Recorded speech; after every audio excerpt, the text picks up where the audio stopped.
Hello, my name is Michael Bronstein, and this is my assignment for Module 2 for Global Citizenship. So for this whole module, this whole assignment, I'll be discussing globalization. And for me, globalization has changed over the course of time, especially for me since last year I was working in Ireland, and I was able to experience globalization in a more immediate standpoint. And I hadn't learned much of it. I had learned about it in this past couple of semesters, but I hadn't learned much about it then.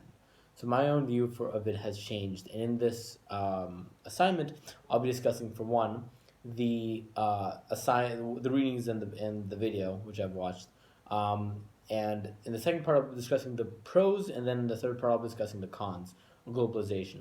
So for me, so starting with the readings and whatnot. For me, I've taken this class before. I took it last summer in Ireland, and when I read Franz Kafka's story on the Metamorphosis, I did see it as Gregor's story being about him feeling as an outsider. And I guess for me in that situation, I felt a little bit as an outsider in Ireland. I felt that I didn't quite understand everything, and I felt kind of like Gregor in the sense that I felt small in the gigantic craziness that was Dublin. Looking at it now, the Kafka story could be really about anything. It can be about being an outsider, and it can be definitely within what I've learned. It can be about just not feeling that you have connection to anything around you, which can also be a thing with globalization as well. But it can also be about race, and maybe even for myself, being a Jewish man, I can feel a lot of times as an outsider, as Gregor, especially in a place where there's a lot more Christianity and Christian understanding and a Christian worldview. The other story, what was it called? Generation Ethically Ambiguous. I do see the benefits of being ethically ambiguous in this modern world. I'll get to the cons of that in a bit, but I do see that there are the benefits of that when I'll talk about the benefits. Lastly, the video on naturalization. I did feel that in a world that is consistently globalized, where everyone is meeting with one another and changing, it is probably important that we have one moral law or one kind of agreed moral standpoint law that we can all agree upon in a universal world, which I'm not sure if that can happen because every single person in every single culture from every country has a different worldview. So here's the pros of globalization. Yes, it does mean that every person from every kind of culture can become intermixed. That when you walk down street in America, you'll find people of different races, different cultures, and a mixture of cultures, mixture of different races and identities breeding in together because the world has become globalized and more connected.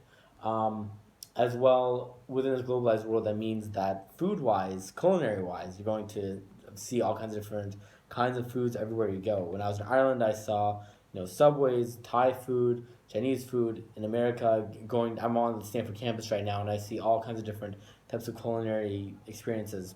But generally, globalization, the pros of it are that it means less of the world becomes smaller, and that everyone is able to meet, and there's more bridges. There's cons to globalization, which I'll discuss right now. And this comes from Language and Power, which ties into the story of Generation Ethically Ambiguous. That when you begin to intermix generations and cultures, you also lose out on being connected to the generation and that culture. Uh, you know, one thing, for example, if someone is ethnically ambiguous, right, they're a mixture of French and Asian, right, they are not able to figure out where exactly do they connect to, where does their culture lie in, because when you're French and Asian, right, for example, when being Asian, you don't fully get the understanding of being French, but when you approach an Asian culture, you don't understand everything because some of your familiarity comes from being French. I've met a lot of people with mixed races, mixed cultures, and that causes to be a problem. The other thing that I see with globalization, the other bigger problem, is that racism, no matter what, will still come out, and anti-globalization sentiment is still a really big factor no matter where you go. And the unfortunate part is, as much as we try to bridge this gap, there's a large part of the world that finds anger and some kind of stigma against people of other races. Unfortunately, I'm out of time, but hopefully I've been able to explain my thoughts about globalization within this 5-minute mark. Thank you.